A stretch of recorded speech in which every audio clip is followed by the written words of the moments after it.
3 months later, hi guys, and welcome to Subwuffer Entertainment.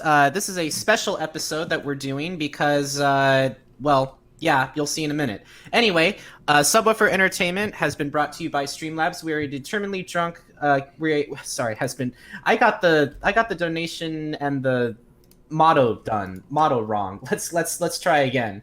S.E.T has been brought to you by Streamlabs. We are a non-profit podcast, but we use this as our go-to for making more episodes and helping be bigger and better than ever before by purchasing equipment or other visual means. Please don't feel obligated. We are not asking for money to pay the rent, but if you have the heart to donate, it is greatly appreciated. So yeah, this is a different kind of episode, right? I mean, we, for the first time in Subwoofer Entertainment ever, we are actually doing post commentary. So this is going to be a whole lot of fun. How are you guys doing tonight? I'm doing good. Doing pretty good. I heard. I mean, of course we have a lot to talk about, and I understand, oh, well, this does not feel as natural as other episodes feel, and that's okay, because no, it does for me. It does, huh? Yeah, I'm used to post-commentary all the time. No big deal. Oh, really? Let's see what's happened in 3 months. I finished one program in college, transitioning into another. The Seahawks are not going to the Super Bowl. Where are the Patriots? Hell yeah. There's that. And neither is Seattle. Hell yeah. I just said that.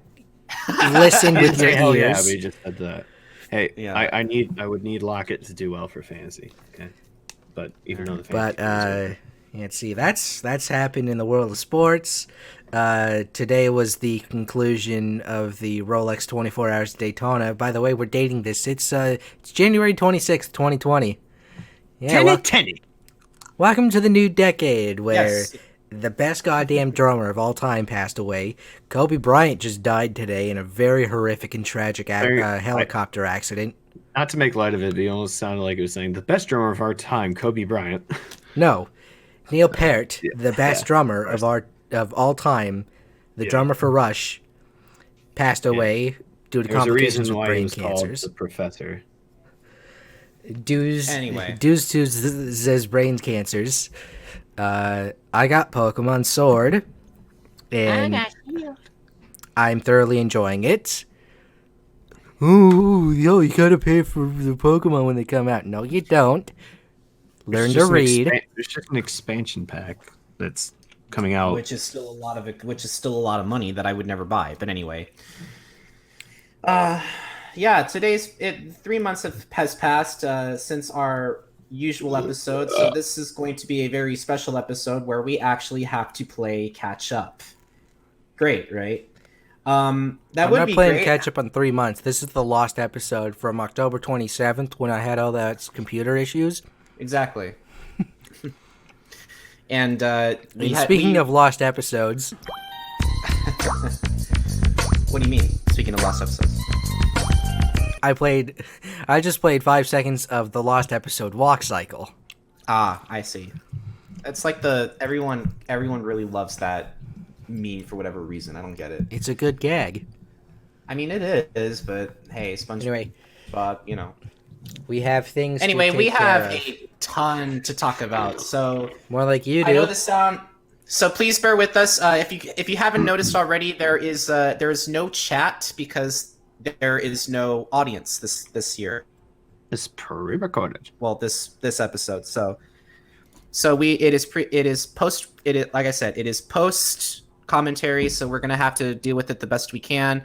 With that being said, and I do mean that in a more positive note, I am gonna go ahead and move it to Krüz for the music section that he had graciously given us during the 3 months that we were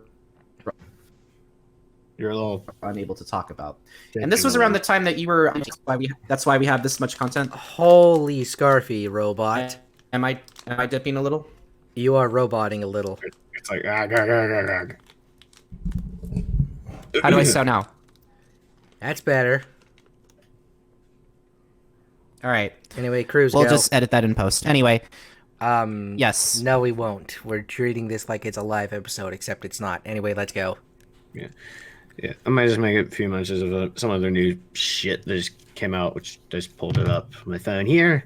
But what we had intended to do was talk about Miranda Lambert and her Wildcard album. I was going to make a joke about Lindsay Jones from Achievement Hunter about being a wild card and all that. Yeah, for some reason, that one of the songs, It All Comes Out in the Wash. I think I heard this in like a Rite Aid or something. I mean, this came after the It's a Tide ad thing, and it was kind of would have been proper to use it there. But then there's also Mess With My Head, Bluebird, November 1, Yeehaw, and that was a while ago. But yeah, we'll have I think you'll just see like whatever links to music, whatever shit. It's country, no one gives a damn. Also sort of ish country. Hootie and the Blowfish are back with the Imperfect Circle from the Palmetto State, also where Myatt Bragg, another achievement from the reference, is from. They did a country album because reasons. After 14 years, I mean, granted, this has been the era of droughts coming to an end. Well, Rammstein and Tool, and there's also another thing about Rammstein that to mention. 90s may not be back, but some of their figureheads are still around. And yeah, I linked Miss California, and the other songs were Hold On, Lonely on a Saturday Night, and Rollin'. Basically, just like discount Jimmy Buffett. Who cares? You decide. Now on to the thing that was upsetting. So I had intended to announce that Judas Priest and Motorhead were nominated, and as was Soundgarden. But unfortunately, the only ones who got in, and this is the 2020 inductees, are the Doobie Brothers, Depeche Mode, Whitney Houston, Nine Inch Nails, Notorious B.I.G., T-Rex, John Landau, and Irving Azoff. It's like, who the fuck? Just get Judas Priest and Motorhead in already. What the fuck is wrong with the people? Oh no, let's put a rapper in first. No. Really? People are weird. I don't get it either. People are weirdos. People can't try. So, yeah. A few other things just popped up. I guess since we've been gone. No. I don't know if I think this came out after, but Powerwolf did a re-recording of Kiss of the Cobra King, as well as release a cover album called Metallum Nostrum. One of the ones they cover is from Amon Amarth. So that's cool. Sabaton had already announced this, or they had already premiered it on YouTube, but it is now available for download and streaming. It is a re-recording of Angels Calling featuring Apocalyptica. And also featuring Apocalyptica was one of the songs from Lost Society. Finish. Well, they've changed a lot. They went from sounding, God, my voice. They sounded like Finnish answer to Municipal Waste, and then started to sound a lot more like Trivium. And I think they're doing well with it. They're like, normally, like, you think the way the singer sings and screams is more akin to thrash metal or attuned to thrash metal, but now he's able to pull off the Matt Heafy kind of scream that's like, I don't know, it's not a deep growl. It's more like a throaty shout. Yeah, but they sound good. And then of course, just a few more. I think I already announced that Father of All, the Green Day, which may or not be Troll album, to reprise. It wouldn't surprise me if it was, because that's kind of how Green Day would roll. You already Fire Ready Aim. Oh Yeah, came out. And then, of course, there was, well, another thing before that. There was Body Count, Carnivore, the Ice-T headed metal band. Jägermeister, a short little song about the beverage from Korplakani, of course, who write about liquor a lot. And two songs, actually there's more, I keep forgetting. Quadra, Sepultura, 2 songs from that. Isolation, excellent, textbook thrash. These are all forthcoming. We'll announce them more in detail. We'll talk about them more in detail when the time comes. And then Fate, stylized as F8, which I think was also a thing in one of the Need for Speed games. He was one of the. It's supposed to be like the mob boss or something. 2 songs from that, Inside Out and Full Circle. That's about all I've seen recently that just came out. So yeah, we'll talk about more of that stuff later. And then of course we had mentioned, I think we mentioned earlier, that Neil Peart had sadly Neil passed Peart. away. It's not Peart. Harriet. It's got a weird looking. I mean, it looks like heart, but starts with a P. It's like Peart. And then apparently, it hasn't. I don't know how serious it is, but Ozzy was apparently diagnosed with Parkinson's after releasing some new songs, which I listened to Straight to Hell, and I thought that was very good. But I wish him the best as well. Hopefully they're not. I mean, Ozzy's still been, leading the charge, or it's like been part of the heavy metal scene for a long, long time. I mean, basically since its inception. Okay, that's most of the music stuff that's available now, except I just remembered that Rammstein had a big announcement. They are touring America this fall, and tickets are on sale, I believe, for most of the shows. Washington in quotes, because it's at FedEx Field, which is in Landover, Maryland. Not in DC proper, but yeah. I don't know how much more of his soul Dan Snyder had left to get them there, because when Metallica did their tour, they played at M&T Bank Stadium. Of course, M&T Bank, I think, is free. I mean, because, we're already at the Super Bowl stage, and that's in Miami, but it is what it is. I mean, and at least it's close enough, and maybe I'll get to go. I don't know, but yeah, so check to see Rammstein. They posted a bunch of videos on YouTube, announcements on their Twitter to see if they're touring near you. 2 things before we move on related to music. To date this even more, the NHL All-Star Game was last night, and Green Day let out a couple of F-bombs on live TV. Oops. Yep. During their concert, and I'm not sure if we talked about it before we went to break, but I actually support this, but keep going. Yeah. Ovechkin did that when it comes. He was just like, get some fucking beers or something and start celebrating with a daily goddamn.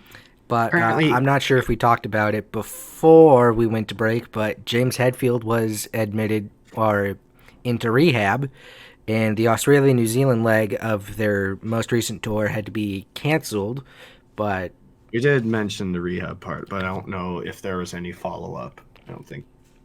I believe they're back on tour now, because I see YouTube videos keep popping up of their shows. I think that's just pre-recordings of old stuff. I don't know. I didn't check the dates, but we should see. No. Anyway, I do want to mention that the Rock and Roll Hall of Fame is kind of old news, and the winners were already announced, I believe. Did you go into them already, Krüz? Yeah, that's what that's what the inductees of 2020. The nominees were the nominees were what we had originally talked about, and I mentioned a few of the actual metal ones. Namely Judas Priest and Motorhead. It's ridiculous. You're talking about Judas Priest, a band that started in 1969. That means they have been in existence playing music for a half century. Show some goddamn respect. Yeah. Anyway, that's really all I have to say regarding music. Miranda, Lambert, take it or leave it. Hootie and the Blowfish. The only song that I ever listened to from Hootie and the Blowfish is I Only Want to Be With You, which, if you haven't heard that song, it was played pretty much like around a long time. And I always mistook it as a brand new song. Was that the same thing that Volbeat did a cover of? I do not know. It was played in a major key, so I would assume not.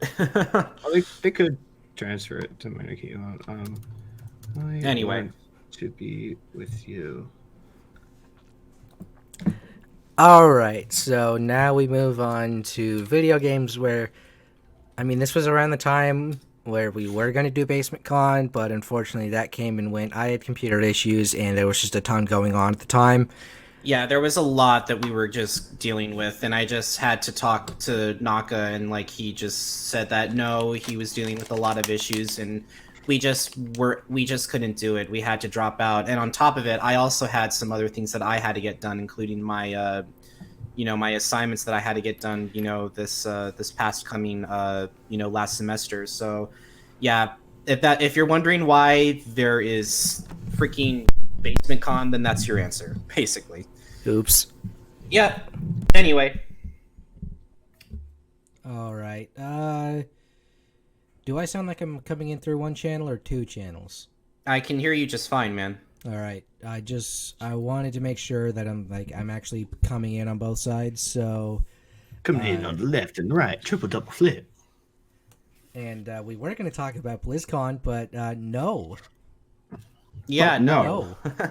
Oh, So we move on to potentially, it's at least top 3 for best Need for Speed title of the 2010s, and it is Ghost Game's best Need for Speed title, Need for Speed Heat. You're a newcomer into Palm City, which is fake Miami, and you are planning on entering the Speed Hunters Showdown, the official sanctioned races in Palm City. This, I'd like to do a review of this, and I'll probably do it at a separate time, but you race during the day during sanctioned races to get money, and occasionally you get rep, but you only get rep for doing races. At night, however, that's when cop chases and street races run wild. You get higher rep, and the higher your heat level goes, it's the multiplier for your rep. So say you have 30,000 rep, you're at heat level 1. You're at heat level 5. If you go to the garage at the end of the night, you have 150,000 rep, you could level up.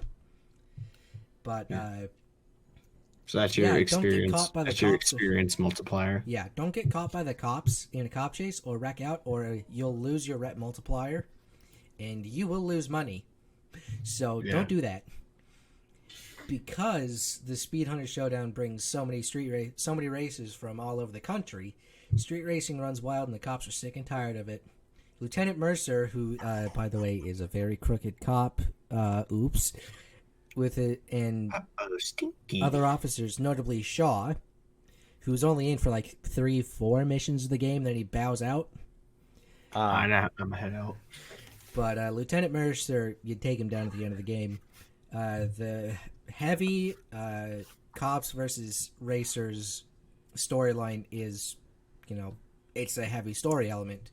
Plus, you also try to take down corrupt officers, so there's that too.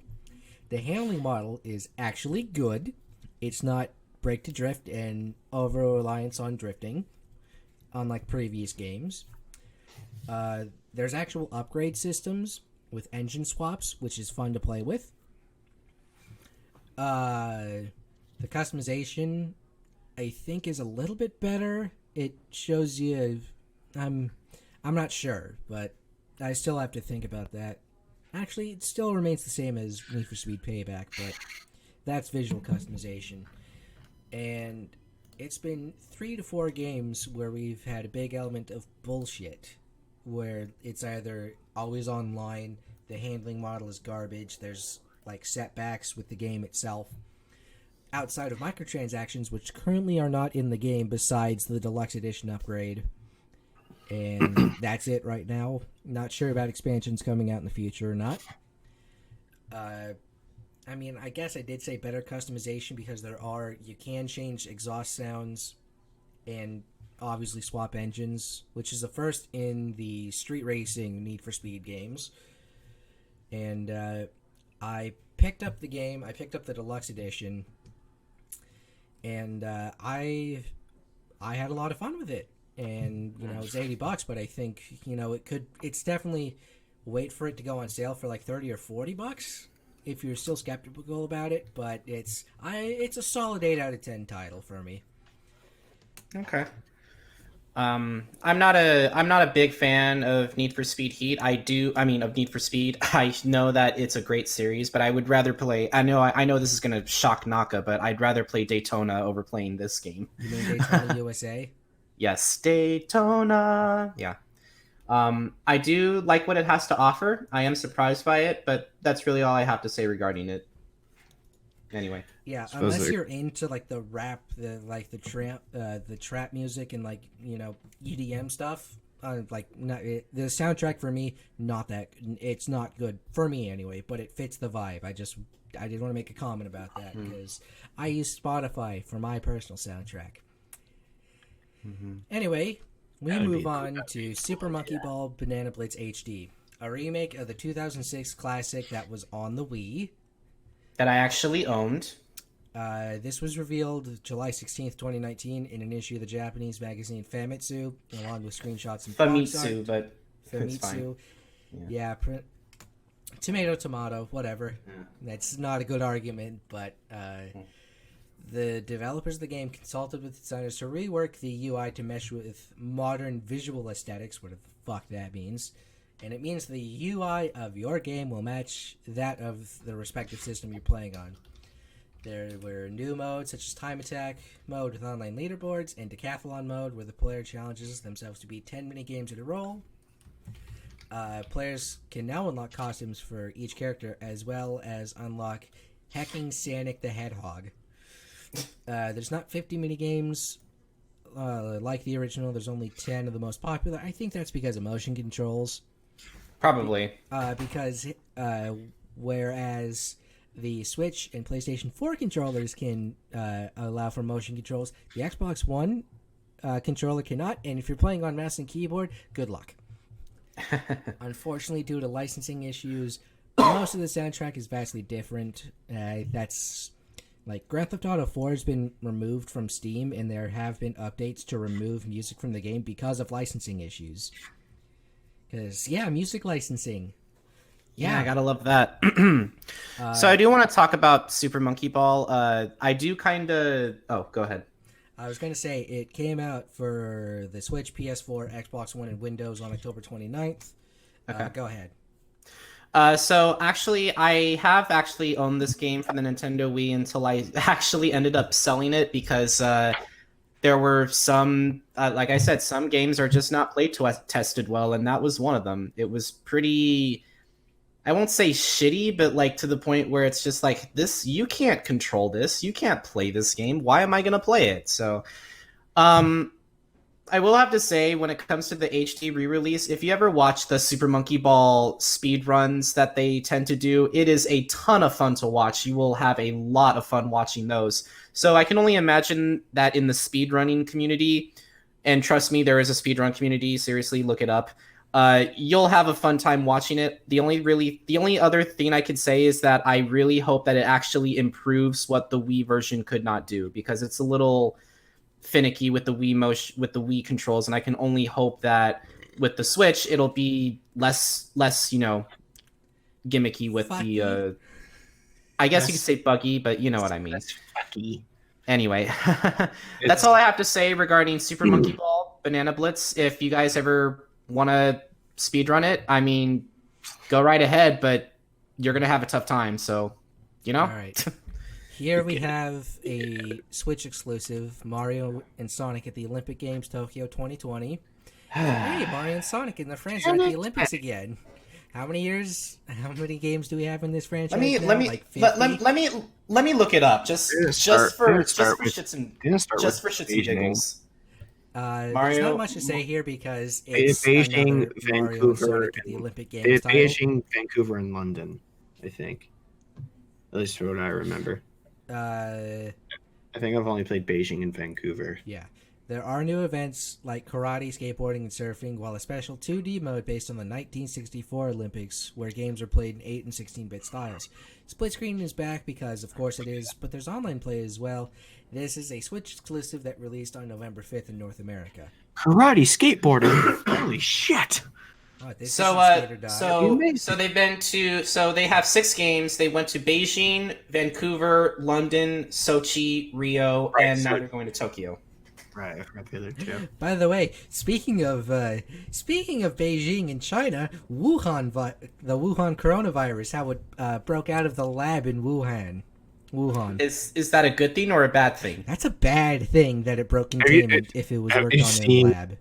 It's like every virus when it's trying to get into Greenland. Let me in. Let me in. The fact that it broke containment from the lab where it was being looked at, it's very Umbrella Corporation. I love how we're not Evil. talking about Mario and Sonic and how we're talking about a possible Resident Evil game. Well, anyway. This ain't no game. You had to bring up China, and you had to bring up Beijing, and it's like, oh, hey, that's something that we can also date this episode with. Yeah, Beijing, because we're talking about Mario and Sonic, not the outbreak. But I understand what you're where you're coming from. Anyway, that is all I have to say regarding Mario and Sonic. I've seen gameplay of it, and it looks pretty polished and solid. I like the idea that they just put the retro mode in because when games, sometimes games try to intentionally do it in like that kind of. You've seen, I mean, Markiplier played like a shit ton of them. Those like VCR style aesthetic horror games. When people are able to nail that so that it performs well without being as if you're playing it on an old system, not like, slow, buggy, laggy, whatever shit. You get the experience of nostalgia without any of the drawbacks, really. Anyway, I think it's time to move on to Hideo Kojima's Baby, if you know what I mean. This is a very Hideo Kojima game, and unfortunately, you probably wouldn't have enjoyed it that much unless you were unless you were truly invested in the story. Oh, fun fact, this game was actually nominated at the Game of the Year Awards of 2019, where it actually lost to Sekiro, Shadows Die Twice. RKG just started their playthrough of that. I mean, it looks very solid, both those, but I should say one thing about Death Stranding, because I haven't watched the whole playthrough Jacksepticeye did, but I watched some of the first episodes. Yeah, I see where people are saying it gets bogged down into being like a walking simulator, but the story parts when they show up are very cool and very creepy and surreal. That's where I believe Kojima shines more. Yeah. It's not necessarily the gameplay aspect, but it's the story. The gameplay kind of breaks the illusion a little bit. And unfortunately, the gameplay did bring it down for a lot of people, which is completely understandable because you are just the mailman. And you gotta just stick a needle in your arm, suck out your blood, put it into a grenade, and throw it at those black tentacle ink monster whatever things. The synopsis of Death Stranding. It's I Am Legend. Or as a lot of people dubbed it, Norman Reedus and the Funky Fetus. To quote Kojima, people have created walls and become accustomed to living in isolation. Death Stranding is a completely new type of action game. It's more definitely story game, where the goal of the player is to reconnect isolated cities in a fragmented society. It is created so that all elements, including the story and gameplay, are bound together by the theme of the strand, or connection. As Sam Porter Bridges, or Mailman, you will attempt to bridge the divides in society, and in doing, create new bonds or strands with other players around the globe. Through your experience playing the game, I hope you'll come to understand the true importance of forging connections with others.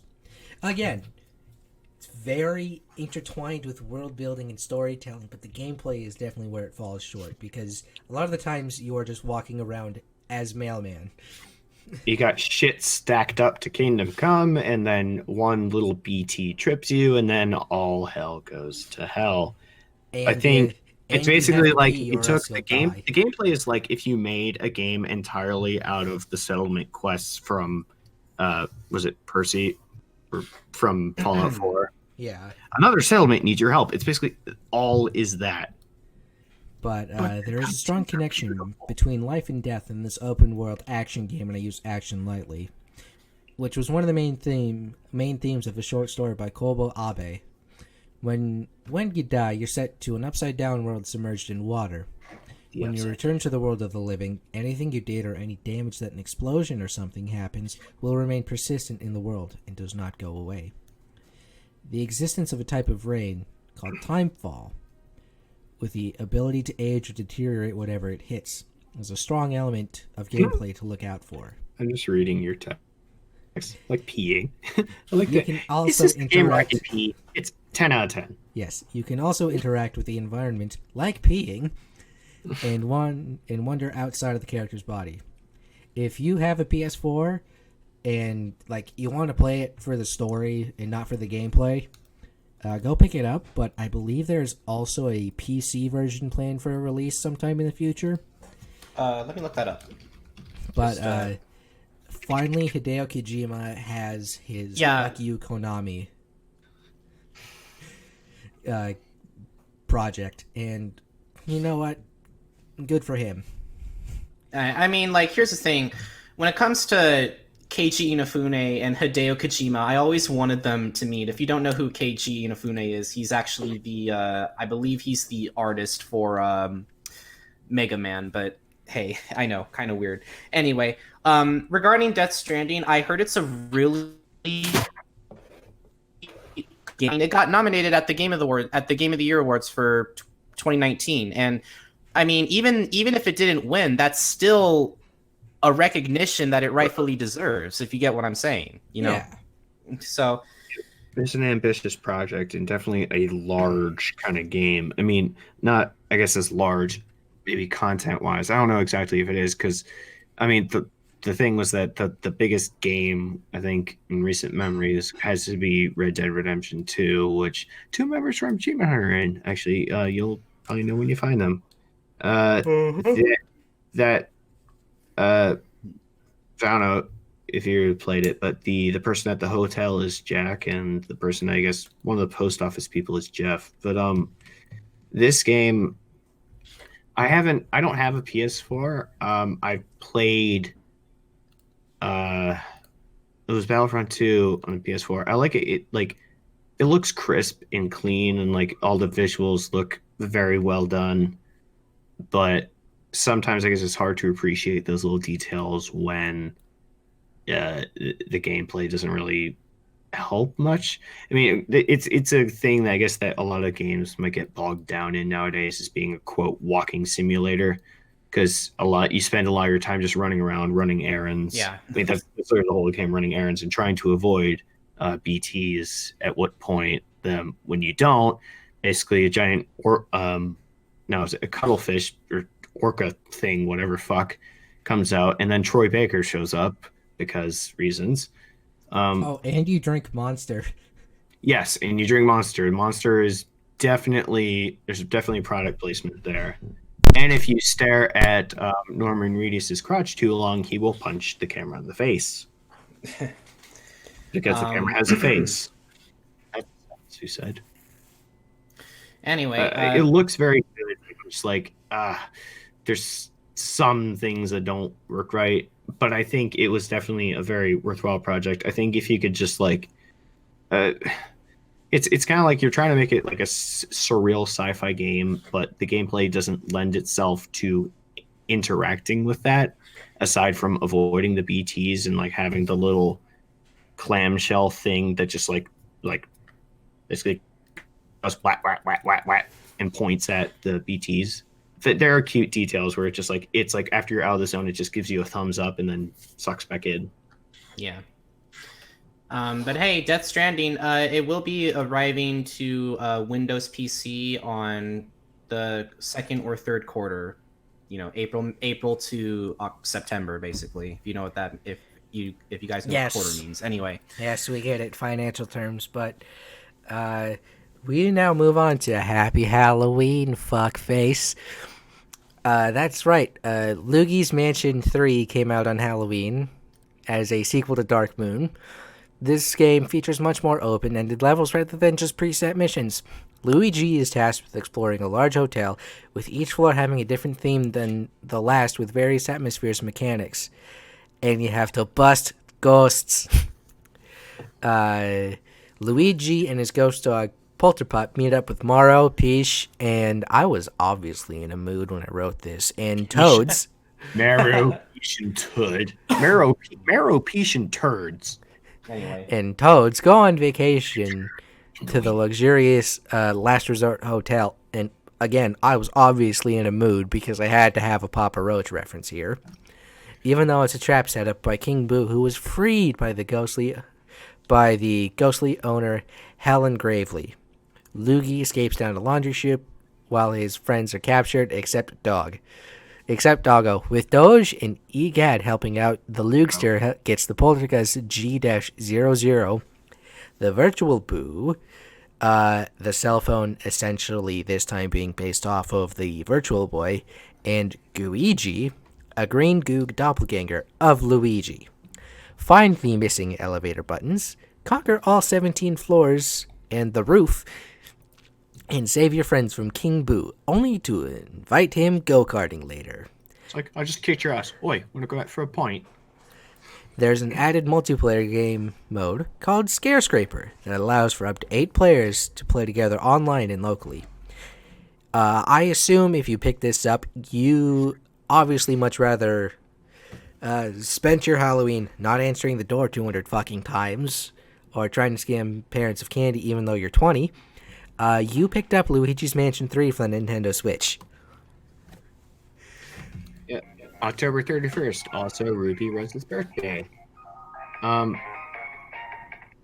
it's Foundering. I did, unlike Death Stranding, watch the entire playthrough, except I did, and I thought it was very... people had problems with it, of it, like, dragging out too long in certain levels, where it's like, no, go back here. You have to go all the way out to this whatever fucking place to unlock a door that was right in front of you at the start of the level, kind of thing. But it did look very charming and cute game. I don't know if I'll pick it up to play it because it's kind of like a one-time playthrough, except for the multiplayer, which I thought was very entertaining to watch Achievement Hunter play, especially when Gavin got stuck like in the door trap and he's just like, or he got caught in the rug and everything. But yeah, I only played a little bit of the original, the GameCube Luigi Mansion, because I thought it was too hard to beat at that time. I was like, I have no idea what I'm doing. But definitely, if they want something that's like a loyal successor, I guess, to that, then they'll get what they're looking for. So, regarding Luigi's Mansion 3, I have not beaten a single game of the Luigi's Mansion series. If someone bought me the trilogy, that includes, it doesn't matter if it's played on the 3DS, GameCube, or the Nintendo Switch, I would entirely play them. It's just I didn't have the time. I heard it's a really good game. I've watched Sugar Conroy's Let's Play of the first Luigi's Mansion for the Nintendo GameCube, and then the second Luigi's Mansion, which is Luigi's Mansion Dark Moon for the Nintendo 3DS. Back at the moon! But anyway, it's a very interesting... it's a very interesting game, and I only hope that it actually does very well. I don't really know exactly if it's going to be better than the other two, but it's held up pretty damn well, I must say. But that's really all I have to say regarding Luigi's Mansion 3. And yeah, I guess that's the thing of like comparing sequels to be quote better than other things. Fuck me. I just opened up the Woodstove Imperial Stout from Baltimore, Maryland. I think that it looks like it's... some of the review, I think it was Zero Punctuation, started with it being like, it's not even a mansion, it's just a hotel.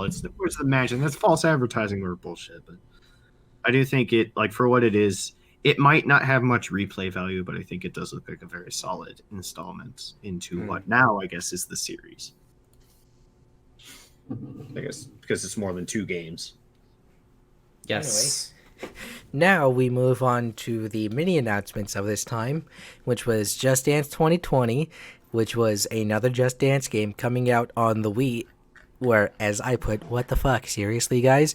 I believe this is the last game to come out for the Wii. So, it has to be the last. That's not even as satisfying as like saying that Tom Brady's potential assumed last pass as a Patriot was a pick 6.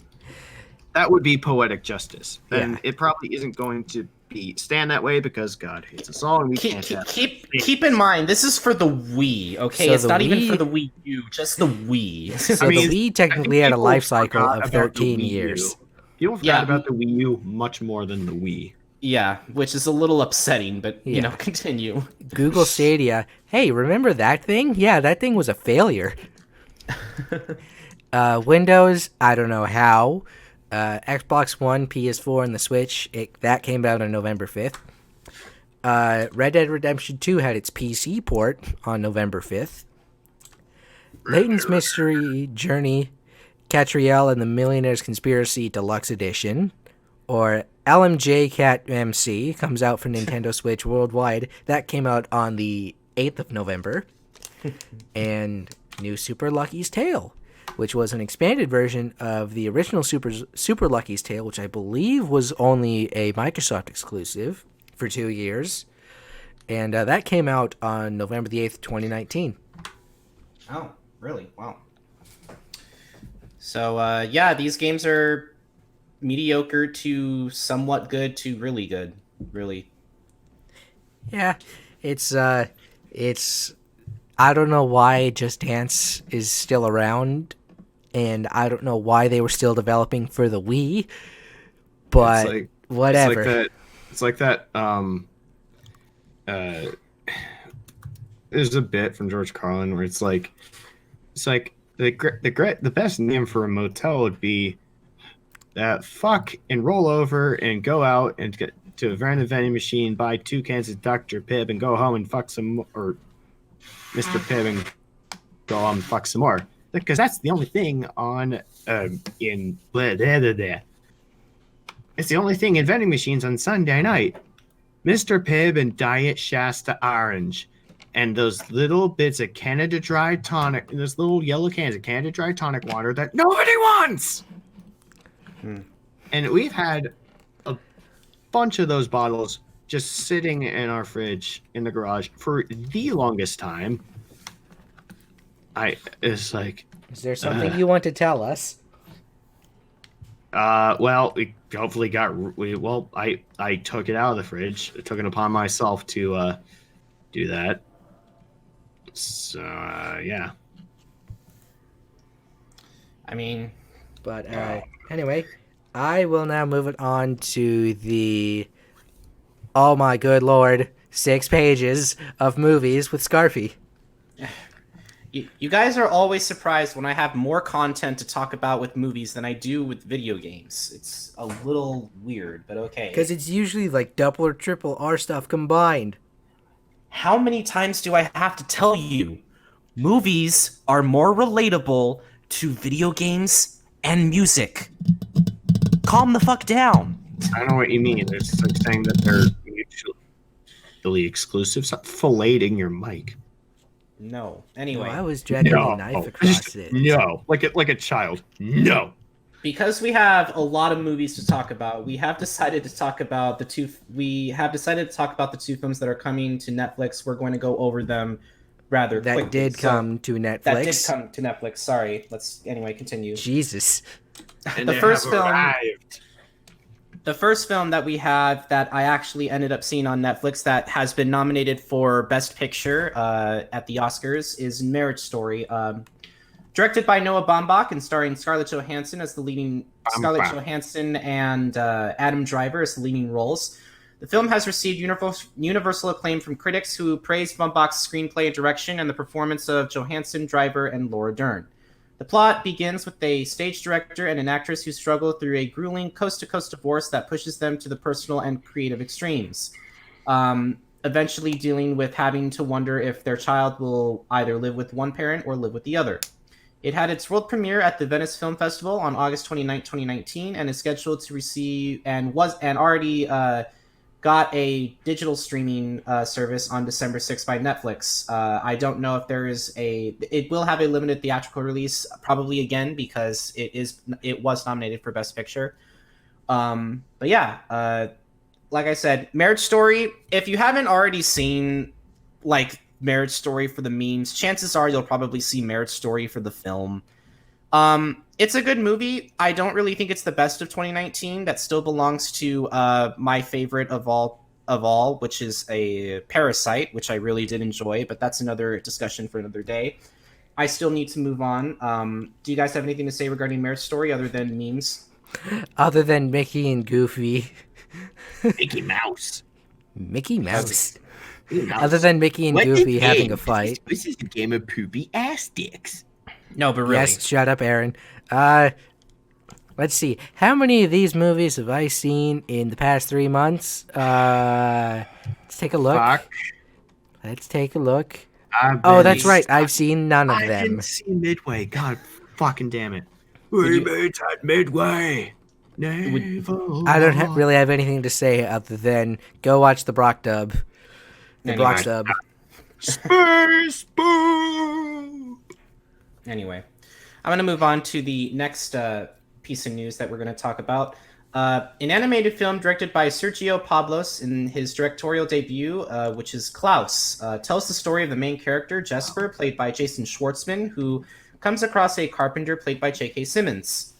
When Jesper distinguishes himself as the Postal Academy's worst student, he is stationed on a frozen island above the Arctic Circle, where the feuding locals hardly exchange words, let alone letters.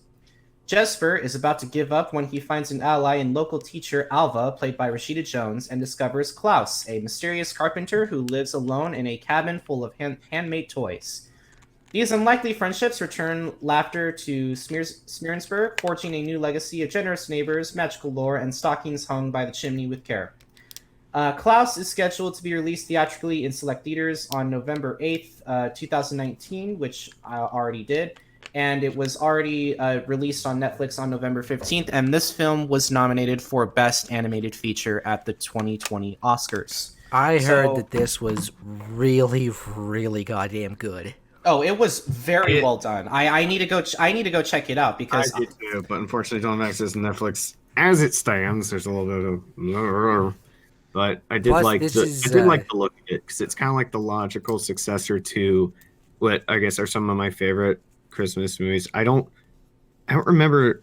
There's one in particular. It's the one where like the mailman is selling the story. It's like not claymation or figure animation thing, but that one is like it kind of seems like it's like a more modern take on those kinds of charming movies, and I think that's what it's best. That's what the best thing it's got going for it. So I actually have a story I need to tell you about this particular film. While the creators of the film were watching the nominees for Best Animated Features, they actually because like the way that they announced the film, they announced the films alphabetically, the nominees. They thought at first that their film was skipped over. Like they did their best, it didn't make it. And then as soon as they said what they said, Klaus appeared on the TV and all the creators and the developers were going, "Yeah!" And they were so happy. And I mean, like if that happened, I assume that you guys would be happy as well because holy shit, guys, it's incredible. It really is. I may actually end up seeing this movie. I do like the animation. I like what it has to offer. It does a really good job at discussing things. But Krüz, Naka, you said that you also wanted to see this when you get the chance. Yes, but it's not Crimbo time. No. Very Crimbo. I don't think you have to see it to be a Christmas movie. For the longest time, I thought, since the Markiplier West of Loathing playthrough, I thought Crimbo was bullshit. But then I realized that Ready Set Show, Achievement Hunter, that Gavin confirmed that it is in fact British for Christmas. Whether it's not Christmas or it is, hey, it'll be Christmas at the Oscars because everyone wins. But hey, everybody wanna fuck. We're gonna go ahead and move on to the John Cena playing with fire again. Cheesy comedy. Yep. Cheesy comedy. You've seen one, you've seen them all. Take your pick. All right, we're gonna jump right into the weeks ahead with the film that Paramount sadly didn't learn from. Playing with Fire was an upcoming 2019 American comedy film directed by Andy Fickman from a screenplay by Dan Ewan and Matt Lieberman. The film starred John Cena, Keegan-Michael Key, John Leguizamo, Brianna Hildebrand, Dennis Haysbert, and Judy Greer. When straight-laced fire superintendent Jake Carson and his elite team of expert firefighters come to the rescue of three siblings in the path of an encroaching wildfire, they quickly realize that no amount training could prepare them for their most challenging job yet: babysitters. Yeah, I'm pretty sure you know where this is going. Unable to locate the children's parents, the firefighters have their lives, jobs, and even their fire depot turned upside down and quickly learn that kids, much like fires, are wild and unpredictable. The director of this... It's exactly like the game plan, it sounds like. The director of the film is the director of She's the Man, The Game Plan, and Race to Witch Mountain. And Paul Blart Mall Cop 2. As you can tell, I don't need to tell you that this film is nothing more than comedic fluff with a hint of action that will somehow please a general audience. I'm not interested, it doesn't interest me, but if it'll keep your kids quiet for the day, then it's there if you need it. And really, that's really all I have to say. The film released on November 8th. Naka, Krüz. Even do that. Yeah, no. I thought you just say no. No. I mean, I like She's the Man if you really get down to it, because Amanda Bynes is amazing. Anyway. For you. Naka, do you have anything else to say besides just no? Yeah, no. We're saving the shitting on for this and this other thing, which there is a little interjection I want to make, and I don't think it's on here. Hey, there was a great thing that the Game Grumps mentioned, that someone apparently took shrooms and then went to see Cats in theaters and described it, basically, to paraphrase, to say what Dan said, but he was paraphrasing the guy, described it as an unwaking Faustian nightmare. Anyway. It was quite a funny description. Anything you want to say regarding this movie, Krüz? Yeah, I mean, it's, the same. It's like, yeah, and I know I mentioned it right, and then you said it, game plan. It's basically the same premise as that, where, like, the football star of Boston Rebels, who, he has to take care of a kid he didn't know he had, and then blah blah blah. Ooh, hijinks ensue. Yeah. That's basically the same thing. Yeah, except when this is made by Disney, you have a different wrestler. You have The Rock Johnson instead of John Cena, or John Cena instead of whatever. All right, well, we're gonna go ahead and move on to what I originally called trash, because that's exactly what it is, and I mean that as polish a turd, it's still a turd. Well, furries, it's finally time for some trash, and boy, have we got a show for you. Arctic Dogs is an upcoming British-American-Canadian computer-animated comedy film. The holy trinity of I don't care. I don't care anymore. Anyway. Everything that seems shitty or discount seems to happen to come from Canada. I'm just saying. The Bionicle movie that I actually wrote a paper on for a religion course, guess who made it? Canada. But I love Bionicle, though. I know. I loved the movie, too, but it was just like, because it's such a niche thing, of course they just, outsourced it up north to just have them deal with it.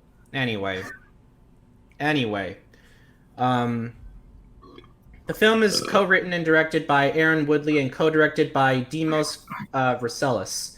The film stars the voices of Jeremy Renner, Heidi Klum, James Franco, John Cleese, Omar Sy, Michael Madsen, Laurie Holden, Angelica Houston, and Alec Baldwin.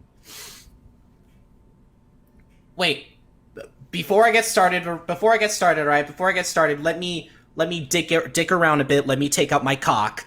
Yeah. Cock. Yeah. Oh no, you got my cock. Yeah. The sun is in my hand. Anyway, we're gonna continue because what's happening? Zootopia, it ain't. Swifty, the Arctic Fox. This ain't your granddaddy's Zootopia. Swifty, the Arctic Fox, works in the mailroom of the Arctic Blast Delivery Service, but he has much bigger dreams.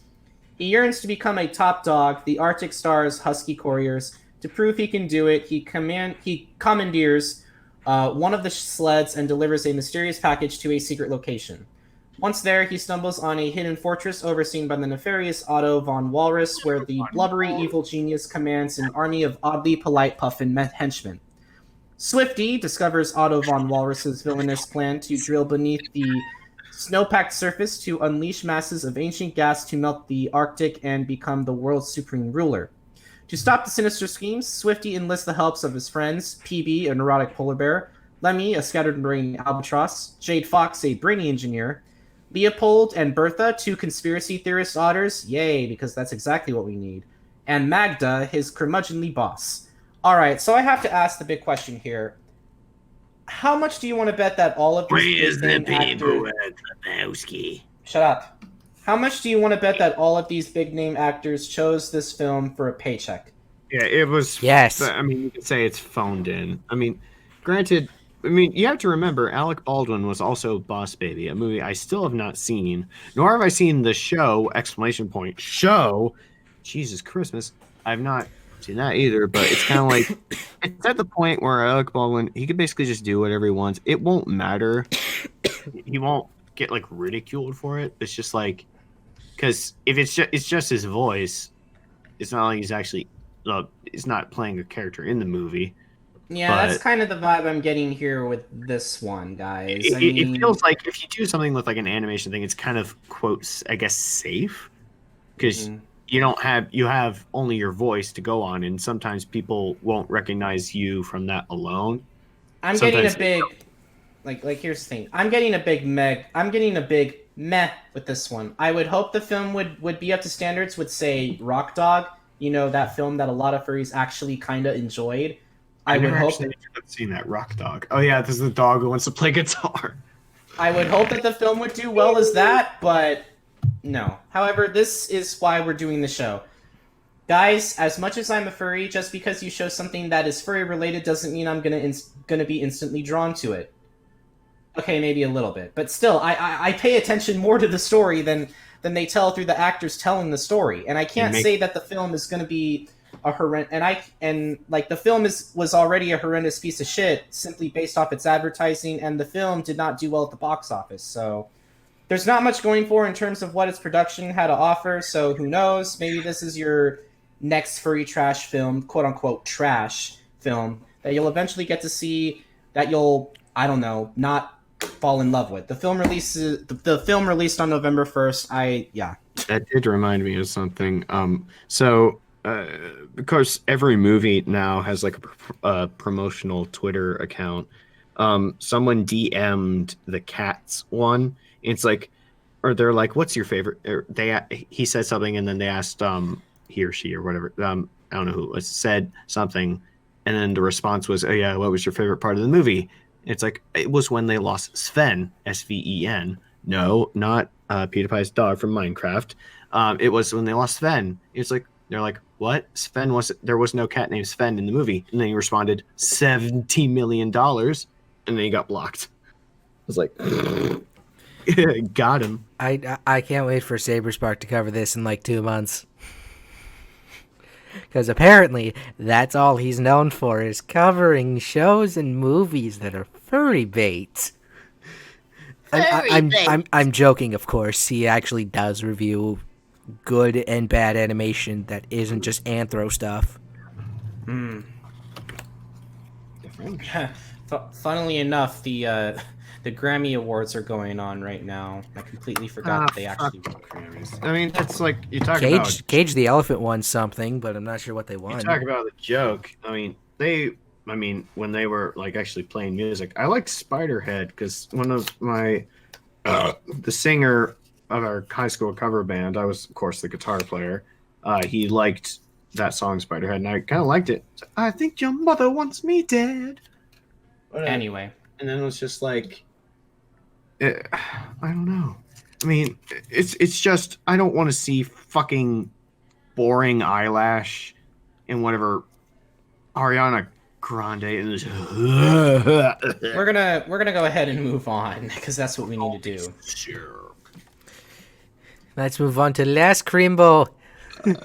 Well, we were gonna talk about this on Halloween, but now that Krüz is going to be gone, well, he was gone, but looks like we're going to talk about Christmas right now when it's not even Christmas anymore. And we have the mother of the dragons playing with the boyfriend from It was a month ago.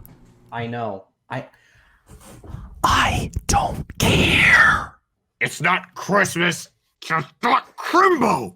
Case in point, Last Christmas was an upcoming romantic comedy film directed by Paul Feig, not Paul Feige, Paul Feig, and written by Bryony Kimmings and Emma Thompson, who co-wrote the story with her husband, Greg Wise. The film starred Emilia Clarke and Henry Golding. Kate is a young woman subscribed to bad decisions. Her last date was a disaster.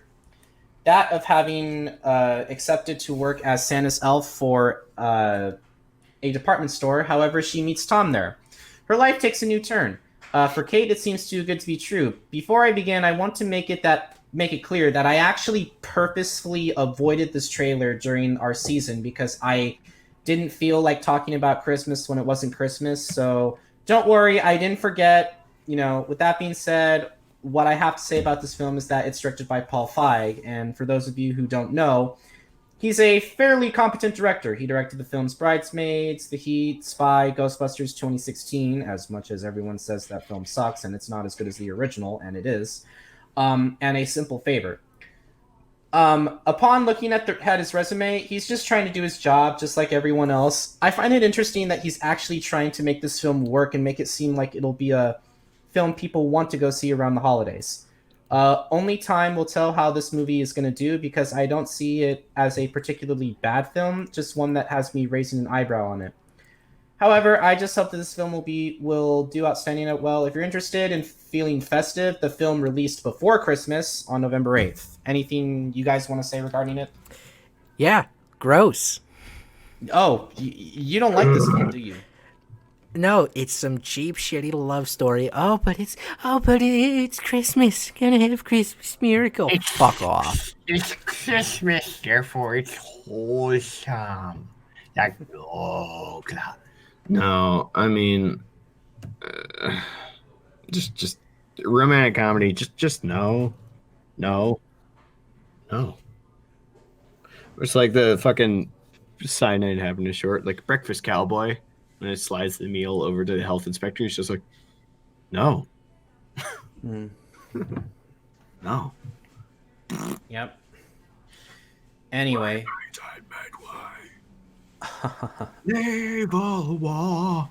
Anyway, it wasn't very good, and, that's really all I have to say. I don't really know what else to say regarding this movie. Do you guys have anything you want to say?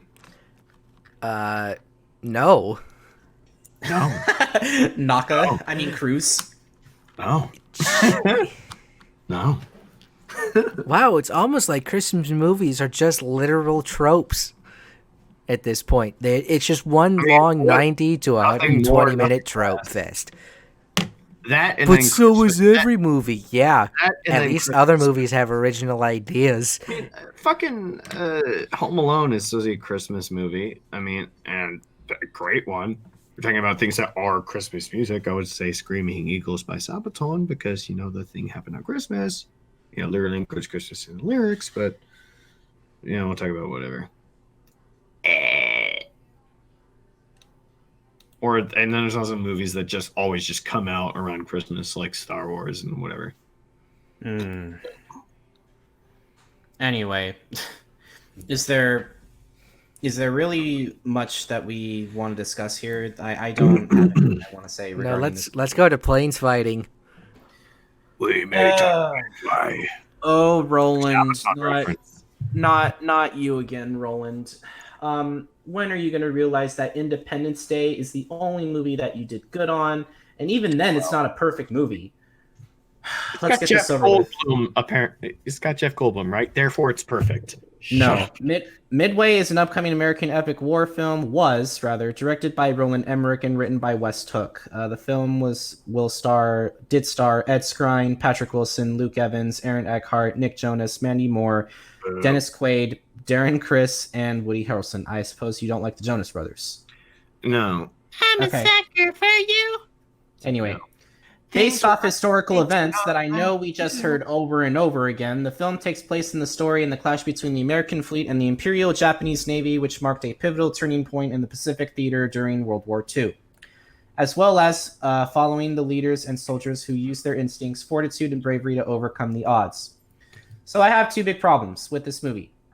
First off, some of the shots in this film literally look like Michael Bay's factual film, appropriately titled Pearl Harbor, which is a god-awful movie, by the way, and almost tries to represent Titanic for testosterone-filled man penis, which does nothing more than alienate its own viewers. You, sir, would you like to receive my limp penis? Seriously, Titanic is a better movie regardless of how people think it's bad. Second, it's directed by Roland Emmerich, who I mentioned directed Independence Day earlier, but that's not all he directed. Matthew Broderick starred Godzilla, The Patriot, The Day After Tomorrow, 10,000 BC, his worst film ever made, 2012, White House Dawn, Stonewall, and the sequel to ID, Independence Day Resurgence. Holy fuck balls, this director is bad. I don't understand why he keeps making crap for consumers to watch. Sneaky. He is literally a money printing machine without any love, effort, or even charm added to his movies. I want this movie to die, not exist, crack, rip, something.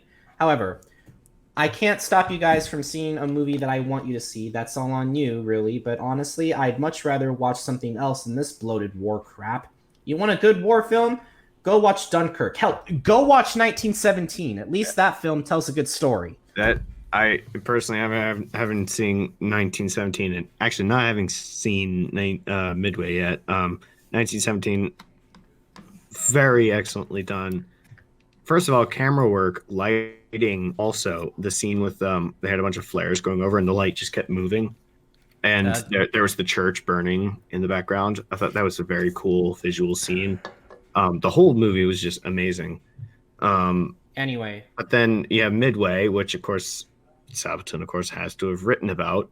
It was a short song, not one of their top ones, but still looks good. Apparently, I don't know. I was trying to reassure or just like re-look up this, but apparently one of the battles of Midway lasted like 10 minutes because the Americans just like basically the Japanese got their asses handed to them at one part. But yeah, I think I'm not. I guess I think I want to see what it has to offer. Of course, war films vary in their, like any kind of movie, varies in its quality. Like you have the Dunkirks, 1917, Darkest Hour, and other, I guess, not delving into documentary, but anyway, the film released on November 8th. It doesn't sound like this one was like one of the better ones to do. But then again, it was an important part of American history. If it's not a good representation of it, then that's unfortunate. But you gotta, maybe someone will come around and try again. Anyway, yeah. Naka, what do you have to say? I mean, for a war film, I'd rather go see 1917, which I still need to go watch. 1917. Because, I mean, sure, it's from the director of Independence Day, which means, plane sequences, cool, awesome. Not always the case. And from a cinematic creation standpoint, the fact that they tried to make 1917 film like it was all one uncontinuous take, which, I mean, they had to have several takes, unfortunately, because things go wrong, but it's edited beautifully. 1917? Yes, because, I mean, it looks like it's just one long take. It's kind of like, it does the thing that it was... I guess was one of the benefits of what made God of War the newest one, such a brilliant game, was that there were, first of all, being no loading screens, because it was able to mask it by, filming your character while they were like doing like a lift or something. But I think there are a lot of long shots, and I think I can't remember the name of the person or what the name of the method was, but it was a director who had managed to find a way to like seamlessly stitch like long cuts together to make it look like it's one long cut. Right. And I thought that definitely helped the flow of the movie because it felt like you were just always like right beside the characters and you were always just like in the action whenever it was happening. Yeah, Anyway. definitely have to see it again at some point. Anyway, do you want me to move on to our next film? You know what they say in Brooklyn? Gets the bagel. Motherless Brooklyn. Damn, this movie seems to be something that I think people would go yearn to see because holy shit, this looks incredible. This did look incredible. This looks incredible. Motherless Brooklyn is a 2019 American crime drama film written, produced, and directed by Edward Norton, based on the 1999 novel of the same name by Jonathan Lethem. Norton also stars in the film along with Bruce Willis, Gugu Mbatha-Raw, Bobby Cannavale, Cherry Jones, Alec Baldwin, and Willem Dafoe. The film had its world premiere at the Telluride Film Festival on August 30th, 2019. Where's Telluride? Is it Canada? I believe so. Set against the backdrop of 1950s New York, the adaptation follows Lionel Esrog, a lonely private detective afflicted with Tourette's syndrome, as he ventures to solve his friend's murder. Armed only with a few clues in the powerful engine of his obsessive mind. Quick interjection. Telluride is in Colorado, apparently. Okay. All right. Lionel unravels closely guarded secrets that hold the fate of the whole city in the balance. So before I begin, the style not only does the film, I think, addresses how many A-list actors there are in this film, but they also seem to address Tourette's syndrome in a positive light on what people with that mental disability have to go through to even get by in life. Tourette's syndrome isn't anything to joke about. It really isn't. It's a serious. Well, I will say this, but here's the thing, because it's not as extreme as George Carlin saying like, "Oh yeah, rape is hilarious." That was a whole bit. Like you'll understand in context. It's not, of course, it's not anything that would be acceptable in this day and age. But it did present it at least in a. Here's the thing: if you always say something, if you always speak of something like it's a taboo to laugh at, then you're kind of like. It's kind of disingenuous to it because one of the scenes that I actually did laugh at, I didn't see the movie, but in the trailer was that he was trying to, because what he said earlier in the trailer was that his mind keeps resetting because he wants to get something right.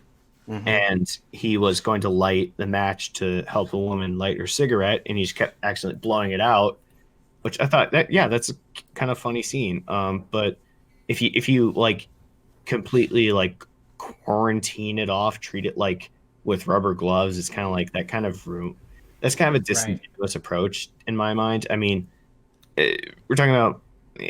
I saw a play version of The Curious Incident of the Dog in the Night, and as a kid who has very severe autism, and it's kind of like if you can't make jokes about it in any way, not to laugh at it in mean spirit, but it's got to have a little bit of like chuckle to it, because that's a sentence people say. But I think that even though I think Norton is talking to Bruce Willis, and the trailer is just like trying to say his name, but he kept saying it wrong multiple times, and then Bruce's character was just laughing at it like in a good natured way. I think that's like that's a good way to like look at it, approach it, and it definitely does touch on mental health and all those the things that go along with it and how people have to deal with it. I think I can't remember the name of the movie, but there was another one who was a kid who had Tourette's, and he was you could see when he was like he didn't want to yell something, but he would clench his fist and like he would yell it, but he would like be like, ah, damn it, I said it, kind of thing. But it does look like a very solid movie that I have to see at some point. Probably would more so see it with my family, but yeah, I've rattled on. But what do you have to say? But anyway, I'm going to go ahead and move on because we still have a lot to talk about. Yeah. What's interesting about this is that It's a serious illness that impairs people from behaving towards other people in a big way. And what's interesting about this is that Norton's character is trying to fight through his Tourette's just so he can actually solve a murder case of a friend of his. And actually, that's a very interesting premise. Yeah, At least for me. The thing was, hold on. I still need to continue. I'm sorry. It's just we still have a lot to talk about. I'm Krüz. sorry. I want to say. I am wondering how the film is going to do, but from what I can say is I wouldn't treat this film like it's the next Rain Man when it seems a little different from that. Mental impairment of any kind is not something to scoff or gloat at. It's very detrimental to a person and their surroundings, and there is sadly very little compassion or understanding. And we have to do with that a lot in our world. Nevertheless, the film had an interesting premise that is so enticing, and I wish I had the chance to go see it. The film released on November 1st, so you can decide for yourself. Naka, what did you have to say regarding this film? I mean, the thing, and I'm going to comment on Tourette syndrome, is like, yeah, we probably all laughed at the Tourette's guy back in the day, and yes, I bought your fucking my tomatoes. Mm-hmm. Yes, I bought your Colgate toothpaste, the one with tartar control, and it made me feel like a piece of shit. Now, whether that the Tourette's guy is fake or real, it's kind of an unknown. It's, it's still something fake. that, at the end of the day, Tourette's not funny. Like, At all? Here's the thing. It's an easy yes, thing to there make was the fun South of. Park episode where they were, Cartman was trying to exploit it and fake his Tourette's.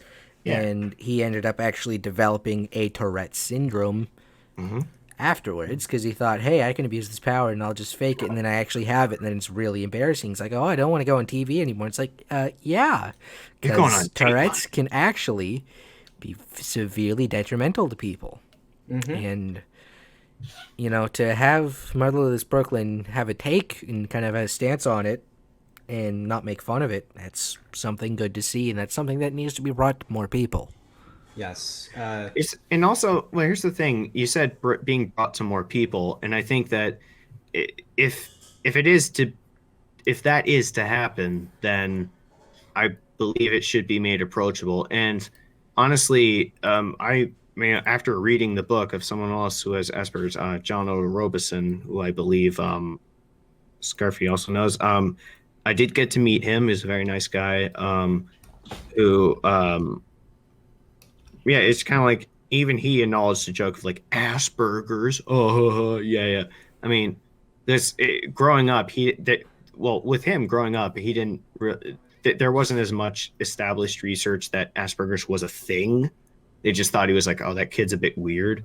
But I think if you make something completely unapproachable, like if you put so much taboo on how people talk about something, then they won't want to talk about it, and that really defeats the purpose of bringing issues of mental health to the forefront. It's not saying that everything has to be joked about, but just that everything can be put on the table, and just like being less sensitive about it, I think is actually a good thing, because if someone called me like an autistic, whatever fucking shit people can think of. I'm personally not going to care, but someone else with autism probably would care. But it's a matter of just being, just treating the term not as something that's completely untouchable. That's how it's kind of hard to explain, I guess. But I would just go on at the same point the whole time. But I think that Motherless Brooklyn does take a good approach in, displaying Tourette's and making it like, haha, sometimes they do funny stuff. Sometimes I do funny stuff. It doesn't matter. It's just how people with that live. And of course, the more people roll with it, good for them. But the one movie that had the kid with Tourette's, it was that the kid was, he wouldn't have like a Tourette's fit unprovoked, but when he was agitated or when someone was arguing with him or he's arguing with someone else, he would start blurting out random nonsense. Right. But I think that it is honestly better to like, this is why I think that Motherless Brooklyn takes a good approach, is that just to make it more approachable, less like, oh, you can't make fun of it, hands off kind of thing. That doesn't help. but just to Right. make it more like, okay, I can observe what this is. These people live lives, and of course, they do things that are funny to others, funny to themselves. This is how it happens. Hmm. So I think that stigma of kind of trying to make it so that it's like, oh, you can't make fun of that because it's not funny. That is very counterintuitive and does not help anyone, in my personal opinion. Yeah, but hey, I mean, it looks like a good movie if you It does are look very interested. good. Yeah. Is that all you want to talk? Is that all you want to say regarding the movie, Krüz? I mean, Naka. Yeah, for, I'm good. All right. for that one, yeah. All right. Well, we're gonna go ahead and move Tell them on history. to our, yeah, a little bit of more history. A little bit Looks of like it's American time- history for you. Looks like it's time for yet another film that will also be an interesting one to see. Harriet is a 2019 American biographical film directed by Casey Lemons, who wrote the screenplay with Gregory Allen Howard. It stars Cynthia Erivo as Harriet Tubman, with Leslie Odom Jr., Joe Alwyn, and Janelle Monáe in supporting roles. The film had its world premiere at Toronto International Film Festival on September 10th, 2019.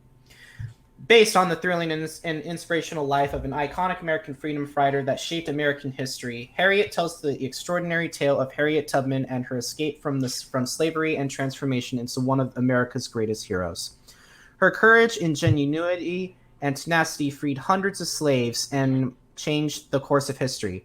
I know we heard this Moses story arc before, but we have to give credit to where credit is due here, because at the very least, it is interesting. One thing that happened when this trailer played in the theaters is I went to watch Parasite, one of the films that we discussed earlier this last season. One of the audience members found it so captivating, a little too captivating actually, that he literally hollered at the end of the trailer after the phrase "live free or die" appeared at the end, and I mean like a huge holler. And I found it kind of annoying, and for lack of a better word, just plain embarrassing for him to have done that, because I wanted to say, "You're an embarrassment." I mean, it was a hell yeah lyric, but yeah, I mean, I understand what you mean, because people are going to be rowdy at theaters, and of course, our school did a trip when Black Panther came out, and of course, most of the students, well, I don't want to say of course like that, but majority of the students that went on there were Black, and they were very excited to see the movie. They made a little bit of noise, but I was like, yeah, sure, as long as you're not, we took up like half the theater, so it's kind of like everyone else is fucked. But to each their own. I do want to fair. talk about the controversy of this film as well. In case you didn't know, a lot of Black American activists... This film without controversy, holy Well. shit, that would be a miracle. I mean, of course, In there's going case to be you didn't- controversy. By the Shut way, up. can I just say In real case- quick? Yes. I'm sorry for interrupting. Live free or die is apparently the state motto that's on the license plate for New Hampshire. I think, that was another card. And Idaho's Live free or is die. and Idaho is famous Hampshire. potatoes. And New Hampshire is live free or die. It is. I can confirm because I've lived Somewhere in, between famous potatoes and I can live free confirm or this. die. I've lived in Massachusetts, and yes, one of the guys had a truck from New Hampshire, and it does say that. Anyway. Somewhere between famous potatoes and live free or die. Can you The hurry up? truth I lies. need to talk, dude. I need to It's talk. probably somewhere closer to famous potatoes. Go on. All right. So there is some controversy, as I said so before, after I was interrupted twice, guys. What is the controversy? In case you didn't know, a lot of Black American activists on social media have been giving the film backlash regarding the leading role of Harriet, played by Cynthia Erivo. The reason? Cynthia is actually from London, not from the U.S. Hey, I'm not gonna stop people from getting offended at something they're offended at. But if Well, here's that's the the thing. case, And technically, you can't call them African American. hold on. Then why didn't this happen with David Oyelowo when he played Martin Luther King in his critically acclaimed film Selma? He's from England as well. It only makes sense. I don't know. I just find it a bit odd for people to get angry at something like that. I do like the trailer, aside from the ending phrase. I do find that they put the phrase over the end of the movie embarrassing already. It seems so pretentious and cringy. However, the trailer does give it a sense of beauty on what it means to walk or run or take a breath of fresh air when you're no longer in shackles. I'm not exactly sure if the film will be just as good as the trailer, but we'll have to wait and see. If you're interested, the film releases on November 1st. So, now you guys can talk. Anyway. It would be a controversy Krüz. over something dumb. I mean, is that? I mean, seriously, I can believe it, but seriously, because the actress is from London. I mean, here's the thing: the only controversy I guess I can see there is because, well, they weren't called this at the time; they're called Negroes at the time, but they were called. But you say someone's African American, that's generally the more, I guess, polite term, although I have met a bunch of people who have said black is also acceptable, and of course that tends to be at least late, like somewhat acceptable. It just tends to be the default. But there was a meme I just saw that someone said it's of a black person. It says when they call you African American but you're actually British, and there's just a face palm.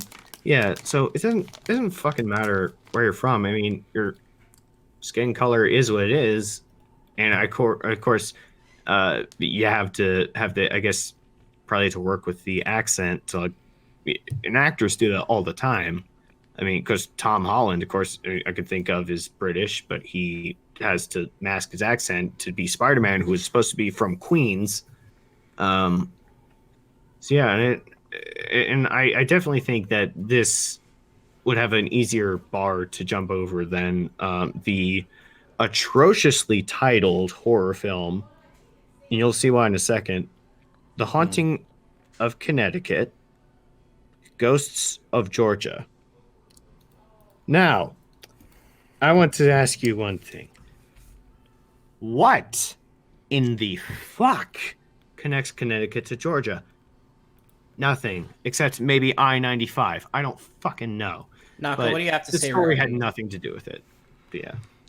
It is a stupid reason for whatever bullshit. The thing is that I'm probably going to have to watch this film for my U.S. history class this quarter. You go to college?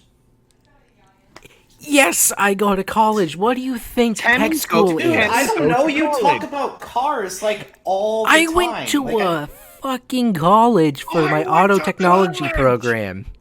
Wow. I'm in a U.S. history course right now because I'm in a transition period because next quarter is when auto body starts up. Where are you going? UW? You do. No, I'm going to a place called Renton Technical College. All right. Holy Christ. But really, what do you have to say regarding this movie? That it is very much an important piece of American history.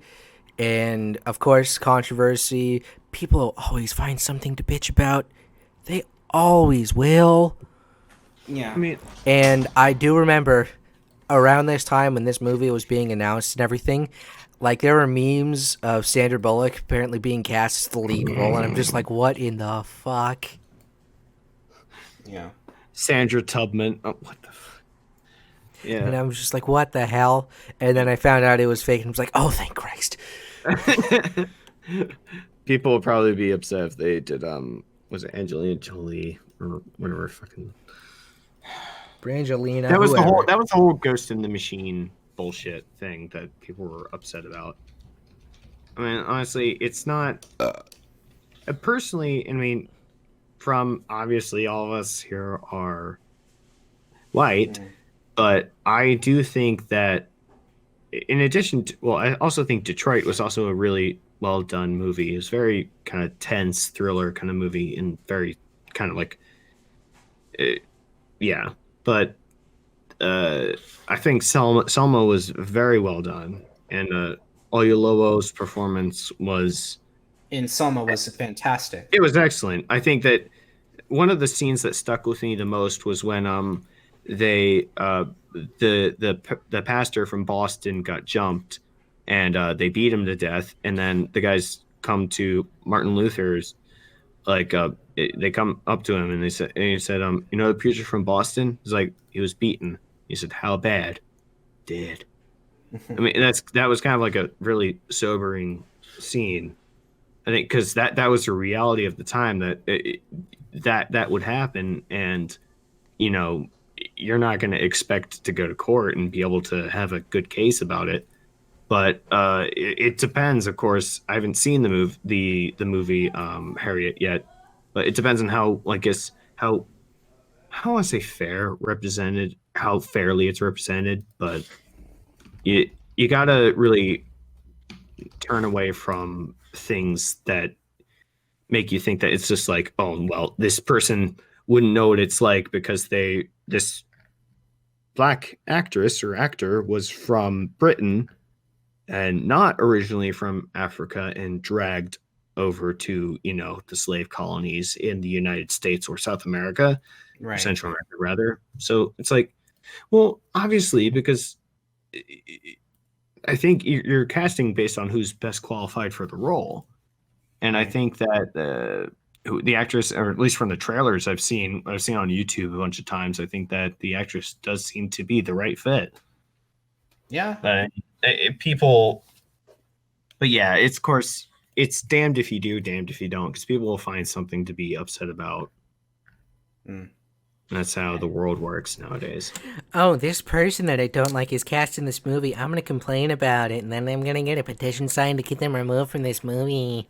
Cancel culture. That's exactly what happened when they announced that Robert Pattinson was going to be playing Batman in the next Batman film, which is a little shitty because he can still act, Yeah. guys. He's been in some shit movies, but he's still a good actor. Do you bleed? And it's not his fault. It's just that the Did direct. you watch Harry Potter 4? Okay, did you guys watch Harry Potter 4? Yeah. That's my son. Mm-hmm. Anyway. But we should move on. Mm-hmm. Wait.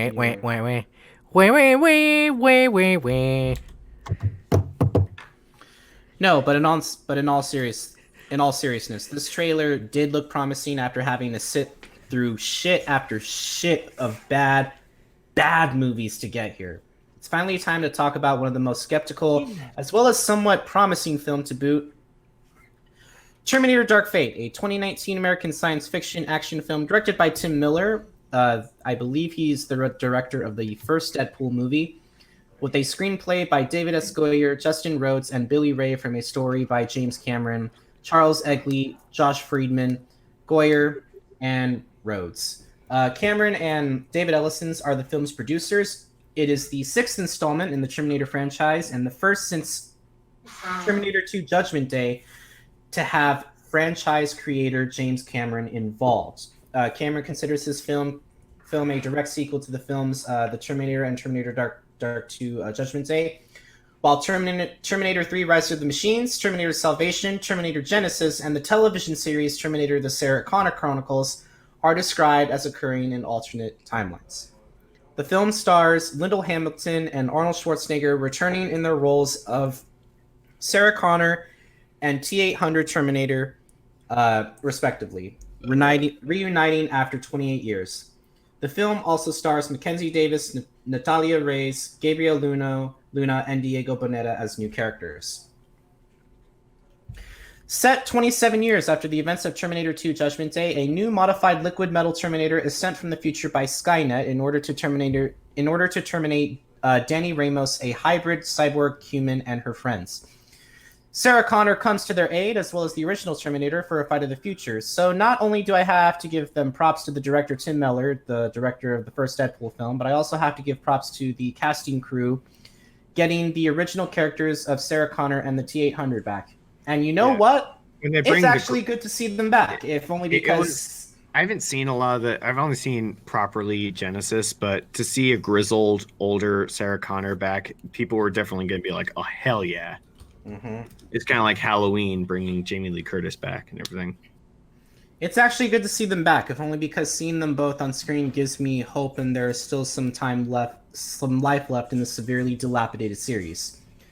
We all know that the first two Terminator films are legendary, particularly Terminator 2, and I think it's almost nearly safe to assume that this film will probably not reach those standards, but to be honest, I'm glad we get to see Linda Hamilton and Arnold Schwarzenegger in the same movie again. Yeah, I'm sure the film will have problems, but honestly, I see this film as a breath of fresh air that will give the franchise something to go by after the shit we had to sit through. There's so much going on with this film, I can't even go over them all. I guess we'll just have to come with them if we I guess we'll just have to come with them if we want to live when the film released on November 1st. So I did end up seeing this movie. It is a breath of fresh air, as I said so before. It doesn't quite uplift to Terminator 1 or Terminator 2 standards, but this is way better than any of the other Terminator films that we have seen. So guys, what do you have to say regarding this? My roommate is currently choking on his own fart. Yeah. Thanks for sharing. Go on. Go on. It's like putting the pillows on. Yeah, well, I only release them when I am asleep. Okay, go on. Yeah, as I guess going off what I said before of seeing the older grizzled, I guess grizzled is the right word, Sarah Connor, like, she's, been through the whole deal, like tired of being saved. She's like, just like, I'll deal with this bullshit myself. And yeah, I think that's a good, it doesn't lend itself, I guess, as being as much of a shift as you might think it is, because there's still that same character in that same franchise, but they have a different attitude, they have different actions related to them and like what they do and all that. But it does look pretty solid. I don't again, the only other Terminator film I've seen all the way through was Genesis. And I thought that one was, it was all right, but I don't, yeah, I'd have to go back and see the others to really get a full grasp of it. But I do think that this one is, I mean, it's going to be as good as a sequel, I guess, can get, because sequels won't ever upend or like just outdo the original, but They can definitely be a good addition. And what do you have to say regarding this film, Naka? I mean, I'm glad this was a more return to form than I believe Genesis, because I don't remember Genesis being that good. Genesis was when they had the quote unquote young Arnold Terminator coming back, and then the old Arnold. They did probably digital de-aging for the younger one. I guess they probably also did that for this too, but it was the original T-1000, I guess. T-1000, I don't even know the numbers anymore, but he was trying to protect Sarah Connor while the other one was trying to kill her. So that was kind of like the basis of the movie, I think. Yeah, but hey, I'm glad it was made. So hey, is that all we have to say regarding this movie? Yes. Okay. Here's Scarfy. No. No, but really, I was super fucking excited for this movie, and I finally got to see it. Don't let this poster's backwardness fool you, because this is exactly what you think it is and what it's supposed to look like. Yeah, actually, there was a beer that I had that was an Imperial Red Ale with coffee that was actually a reference to this. It was called Red Roast, but it was written on the door in the backward style of Red Rum. Mm-hmm. Not a bad beer, actually, from Baltimore, Maryland.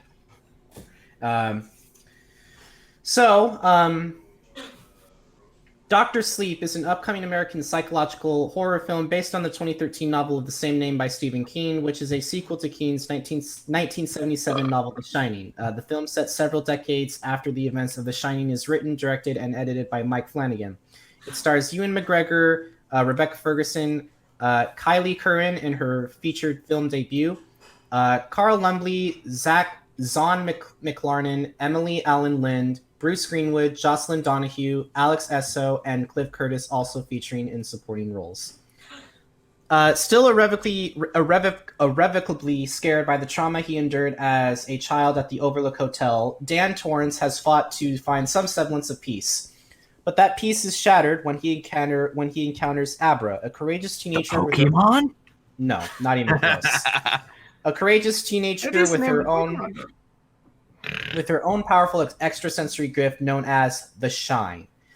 Instinctively recognizing that Dan shares her power, Abra has sought him out, desperate for his help against the merciless Rose the Hat and her followers, the True Knot, who feed off the shines of innocence in their quest for immortality. Forming an unlikely alliance, Dan and Abra engage in a brutal life or death battle with Rose. Abra's at once facing his fears and reawakening the ghosts of the past. Abra's innocence and fearless embrace of her shine compelled Dan to call upon his powers as never before, at once facing his fears and reawakening the ghosts of the past at the Overlook Hotel. Oh my god. So what's interesting about this film is that it takes place in the same universe as Kubrick's classic horror adaptation of Stephen King's book, The Shining, which many consider to be a modern-day scary flick, as well as a classic film even by today's standards. From the trailer, the film does everything in its power to recreate the same look, tone, and feel from the original Kubrick movie. And it's executed very well, since Kubrick himself was a master of getting it right in his own way. The director said he made an effort to reconcile the differences between the Shining novel and the film with Stephen King due to the fact that Stephen King at the time didn't like Kubrick's adaptation at all, which, by the way, let's talk about the director. The director, Mike Flanagan, best known for horror films, has directed some pretty good ones, more than good actually. Oculus, Hush, Ouija 2, Origin of Evil, A Ouija board? Gerald's Game, and the TV show The Haunting of Hill House. All of them I heard were horror masterpieces. And it looks like he's coming across probably his biggest challenge yet, trying to not only pay homage to the Kubrick film, but also trying to recreate its filming style as well as reinvigorating it. I don't see anything that can go wrong with this picture.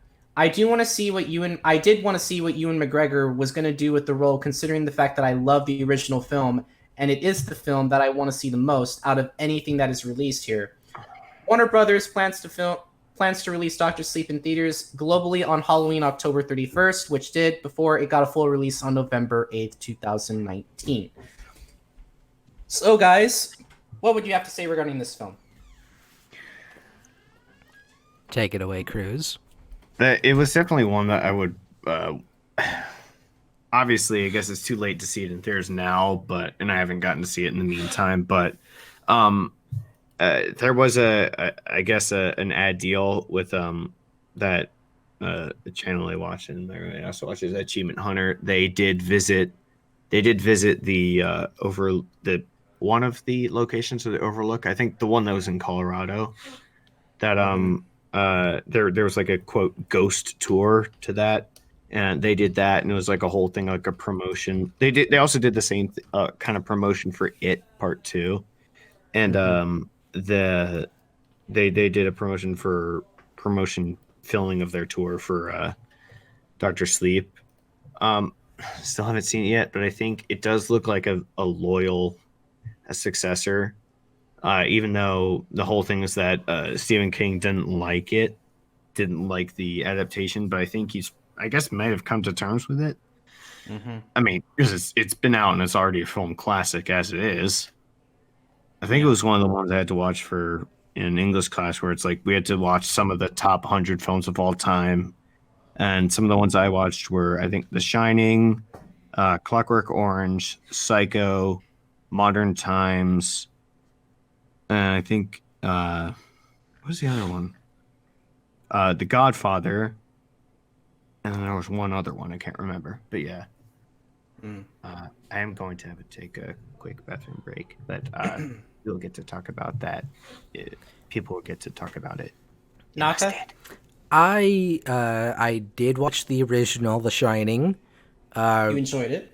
I did enjoy it, and I did love the sound design, especially when Tricycle Man was riding his trike in the hotel halls, and Tricycle Man. Yes, Tricycle Man, and you could hear the sound differences between when it was on hardwood and when it was carpet. And I love little details like that, and those little details can make films that much better.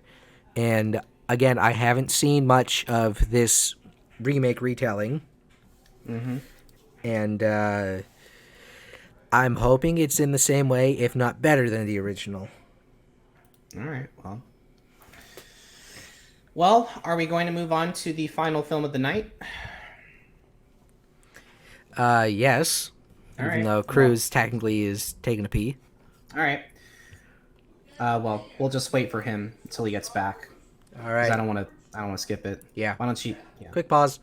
So we're going to move on to our final film of the night. Finally, out of all the films that are being released on streaming services as opposed to movie theaters, this is basically the film that people are wanting to see the most, especially when it comes to mobsters and Italian gangsters, because holy shit, guys, we got a big one here.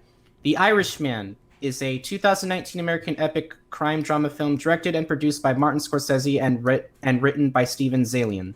The film stars Robert De Niro as Frank the Irishman Sheeran, Al Pacino as Jimmy Hoffa, and Joe Pesci as Russell Buffalino. In September 2014, after years of developmental hell, The Irish was announced as Scorsese's next film, following Silence. De Niro, who also served as producer, and Pacino, who were confirmed that month, as well as Pesci, who came out of his unofficial retirement to star after being asked numerous times to take the role. Principal photography began in September 2017 in New York City and in the Mineola and Williston Park sections of Long Island, and wrapped in March 2018. With a production budget of $159 million, it is one of the most expensive films of Scorsese's career. I guess that says something. Our story begins as an epic saga of unorganized crime in post-war America told through the eyes of World War II veteran Frank Sheeran, a hustler and hitman who worked alongside some of the most notorious figures of the 20th century. Spanning decades, the film chronicles one of the greatest unsolved mysteries in American history, the disappearance of legendary Union boss Jimmy Hoffa, and offers a monumental journey throughout the hidden corridors of unorganized crime, its inner workings, rivalries, and connection to mainstream politics. So first off, in spite of his recent comments on saying that Marvel films aren't cinema, but that's another debate for another day. That was just that was the logical opposite of a pro gamer move. I love Martin Scorsese. I like a lot of the films he directed: Casino, Shutter Island, Hugo, The Wolf of Wall Street, yeah, my man Leonardo, and Silence, among many others that I have yet to see. Better than Ninja Turtles. So it's pretty impressive to see that this man working his all in probably one of the perfect mobster films you'll ever see. It's also nice to see Joe Pesci back on screen. The only films I've seen him in were Casino and the Home Alone franchise. And that's saying a lot because he's a really good actor. I just hope that he hasn't lost his touch despite his age. The film is being released on Netflix and won't be playing in the big chain movie theaters due to the prejudice of films being released on a streaming platform and not movie theaters. And I do find this a bit offensive, not only Scorsese, but people who choose to work for Netflix that has really taken the world by storm. However, if this wasn't reason enough to not have a huge release to theaters, it's the runtime. The film is 3 hours and 30 minutes long. It's like Godfather caliber. Also, yeah, Joe Pesci was. I wanted to look this up to confirm it, but he was in Goodfellas. My God. Compared to Lord of the Rings: Return of the King, The Irishman's runtime is actually 10 minutes longer than Return of the King's theatrical release, credits included. Personally, I don't see much of a problem with its runtime, but I do acknowledge that not everyone can sit in a movie theater for that long without having to go to the bathroom or feel comfortable on their butt. So, hey, I'm just surprised that I managed to sit through the entirety of Endgame, and like people were like, "When do you pee during Endgame?" And I was like, "Dude, I'm fucking fine." I peed before. You get control of when I don't think I even had to go before I went there. You get control of when you want to pause and play the film, so at least there's that. All in all, this is the film this week that I was most excited for because we get to see classic Scorsese back in where he belongs. Crime dramas. If that's not enough, I don't know what is. The film had its limited theatrical release on November 1st and finally released on Netflix on November 27th. As I said before, the film will have a limited release and probably again that will not be playing in main theaters. That is AMC, Cinemark, Regal, etc. So you will have to do a Google search if you don't have a Netflix account. I don't know why you wouldn't, but hey, to where the film will be played if you are feeling fancy enough. Personally, I just wait for the Netflix release, which it already came out. You can watch it yourself. And the film has already been nominated for Best Picture at the Academy Awards for 2019. So, Yeah. So Krüz, what do you have to say? probably doesn't mean much, but the company that I think it was originally AMC, I think that had, but now it's RC Theaters that owns the local to Westminster, which I am back there now. The nearest theater to my home is an ArcLight, and there's also iPic and Regal. But yeah. So RC, I don't know. I guess it changed ownership somewhat recently, maybe in the past year or so. But this movie, unfortunately, I don't know how my I've only talked to this with you guys about the situation because my dad was very upset when he found out that our Samsung Smart TV was not able to make Netflix work, and Really? so my mom got a Roku stick, but not before my dad ended up actually canceling our whole family account, of which I had a sub account. You know how Netflix works, like you have one account and you have sub accounts of people who want to watch it for their personal preferences and all that shit. So I don't know when I'll be able to see this, but I definitely do want to see it. And I did see an interview though with Joe Pesci, and it was they were very clear on he, of course, they knew he wasn't able, I guess, as much to do like the high demand like action role. But he was able to fit in well because he's not the mob boss, I think, maybe, but he was able to fit into it well because of his affiliation already with gangster movies and all that stuff. Yeah, it does look like a very good movie. Being part Irish myself, I owe it to myself to see it, but I don't know when that's going to happen. Just get a Netflix account, dude.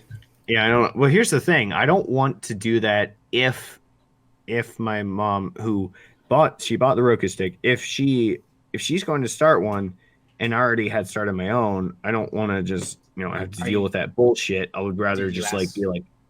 Did you ask her? I did. She has kind of gave like a non-committal answer, but I can ask again. I mean, I would do that just so you can Yeah, get ahead I'm of gonna the ask game. again at some point, but it's not super urgent right now. But while that's going on, you can take Yeah. the time to watch Parasite. The film that I've been begging you to like over and over to go see. And anyway, yeah, which is probably depends the on best film that I saw this year. Go ahead. You've been quiet. What do you have to say regarding this? I think my dad has already watched this, and if he has, I forgot what he said about it, other than that he thoroughly enjoyed it because he loves The Godfather. Mm-hmm. Yeah. But I have heard nothing but rave reviews about this film, and I do have Netflix, and I should sit down and watch it, but I have been watching a lot of Netflix recently. I started probably like a day or two maybe after New Year's. I marathoned all 12 seasons of Trailer Park Boys in like a week.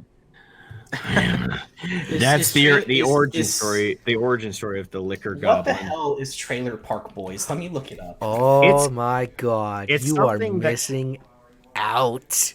I want some stupid drunken bullshit. That's basically what it is. And there's also the People talk in a southern accent. No, it was filmed in Nova Scotia. It's a Canadian show. They're all Canadian. What was it? But would you go see this movie? So one of the things, absolutely. One of the things was that it was during Rooster Teeth Extra live stream that Jeremy ended up being the quote liquor goblin, or the distributor of shots, and so that was kind of melded into, in my mind, to being the Leahy. I am the liquor. Yeah, I am the liquor. I've But seen someone's picture in Untapped where they take a picture of the pier and they just have it's like pixelated art of Leahy. I'm just like, my God, it's quite good. anyway, that's all I have to say regarding The Irishman. I already saw it. It was very well enjoyable. It's number 3 on the list, I want to say, while Once Upon a Time in Hollywood is number 2, which Krüz did see and he enjoyed the fuck My parents out of. really enjoyed that film too. Yeah, Wait, did you see it? I did not. My parents, they watched it on, I think Amazon. And you I didn't did- bother to watch it because... Because I was playing Lego Star Wars. like a Star Wars. All right, well... Yeah. So I do hope you get the chance. I do hope you get the chance to actually watch it. Then but what was hey, number 1? Was it? It's Parasite. It's That's Parasite. number 1. Yeah. That's my number 1 pick, guys. I cannot stress it enough. You need to go see Parasite. Can It's you the best can you film. bring up your list again for best films? Yeah. Hold on. I just The folks at home might also enjoy because they might not be able to see all of them, but I definitely be able Yeah, to see since we're not going to be able to talk about the Oscars because not only do we have the Super Bowl coming up. the Oscars. Hey! I like the Oscars. It was just this guy. Was it Dr. Disrespect at the no, Game that Awards? was it was some. I think it was some guy who was working with a way out at the Game Awards in It might have been. But he 2018. just said "fuck the Oscars." Here. Knock Oh, Joseph Fares, the Yeah. Swedish Lebanese film director and game designer. Here you go. Let me just go ahead and send you the actual script in text because Telegram is a bitch when it comes to that. Yeah, Okay. no, I get it. But let's see, number 9, Joker. I can understand why it's on there. Number because, 9. Joker is the least deserving of like the fact that it was even nominated is like still a slap in the face to me. But continue. Well, here's the thing. I don't know how much you enjoyed it, but I thought it was excellent. I mean, I saw it with the other fellow who's in the room here. I thought it was very well done. Because of course my dad had said, like, of course Phoenix is a nut job, and I'm like, yeah, of course they're gonna assign a nut job to play a nut job. What did you expect? I thought it was very well done, but I don't know if it's best picture worthy, but it is a very good attempt at best picture. all right, so number 9, Joker. Yeah, sure, whatever. Number 8, the fact that it even got nominated for best picture is a victory for the film itself. Agreed. Because I still feel it's that damn good. Ford versus Ferrari. Yes, you can argue that, it's set in the 60s. There needs to be more diversity. And it's like, it's about white men doing things. So why can't there be more diversity? It's the 1960s. I even feel That's what happened. I even feel like I'm sorry you want to rewrite history, but that's not how that works. I even So feel like how I even did feel like you- 1917 was more gentle. How about did you it. like this movie, Naka? Would you say it's one of your favorites you've ever seen? Yes, Or? absolutely. Really? One of Because your it's a all-time favorites? faithful. Yes, there are liberties taken. There are some things changed, as with anything based on a true story. But it tells the story well. Yeah. Yeah, and I think well, as far as the specifics go, and maybe the car nuts we're paying attention to, apparently, yes, the engine sounds were accurate. They were recorded and I guess looped over for the racing scenes. But it did talk to my uncle, who is a pilot. Yeah, he said he knew the history about Lee Iacocca and all the people who had made the deal and all that other shit. I thought that was a very well-made movie. And I mean, I can see what you said, or I don't know if you said it, Naka, but someone else might have said it also, that it's also accessible to those who are not engaged or knowledgeable about racing and all that. It's like it's accessible to those who don't know it, and for those who do know it, it is probably very exciting. So I think it excels there in its accessibility, and I do think that especially Christian Bale's role, his character is great. The bloody door. Closed. And Just, the guy just takes the mallet and smacks the door closed. Just a heads up. I actually have a friend of mine, JT, who's part of the Anthraholics, and he says that Joker is probably one of the worst movies he's ever seen that year. But continue. yeah. I don't know about worst, but here's the thing I think about Joker. I'll just say this. So I saw it with my roommate, hello friend. We saw Joker together, yeah. Yes. So yeah, yes, confirming. But I think it was the first time I saw it, and I also had to. I watched it a second time with my dad. It was there's a lot to unpack from it because there's a lot of times where he says Phoenix's character says very clearly he's not involved with either the leftist or rightist movement of being, the one thing he was attached to was kind of like the eat the rich kind of movement. So I think that there's a lot of interpretation that goes into this, but I think that the movie itself was very well done. I think Phoenix did an excellent job. Do I think it deserves Best Picture? Probably not. Out of all the ones that are here, I think Black Panther is a more deserving film than Joker was. I do think Black Panther was excellent. And Krüz, I'm sorry, but we have to wrap it up. Yeah, I know. I was gonna say, I do think Black Panther was excellent. I do agree with you there. Naka, go ahead. My top three running for. Weren't you gonna read it off?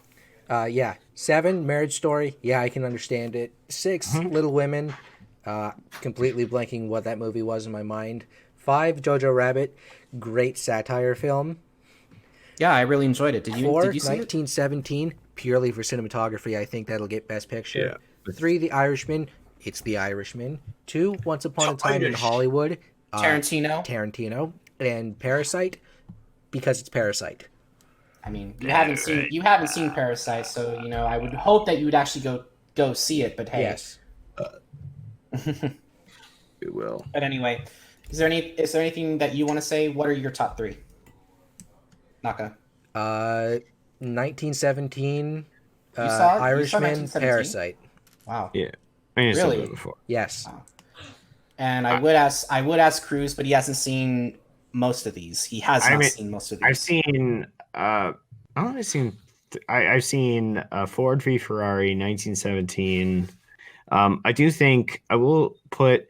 I mean, again, personal bias, but I will put 1917 just a little bit above Ford v Ferrari. But I think what Ford v Ferrari excelled in was the characters and making it, one of those movies where you genuinely root for the characters. Right. It does a great job of that. 1917 was very immersive, dynamic, and I loved the film style of it. It was very much like Dunkirk, and it was an excellent movie that I highly recommend.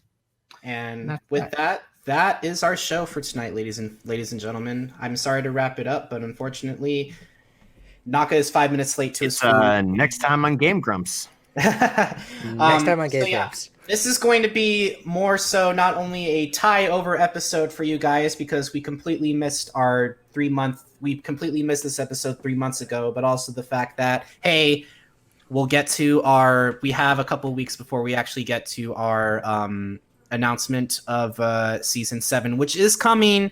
You just got to be patient. All right. Yes. We'll be there to announce it. Anyway, guys, that is it for Subwuffer Entertainment. My name is Scarfy. I'm Naka.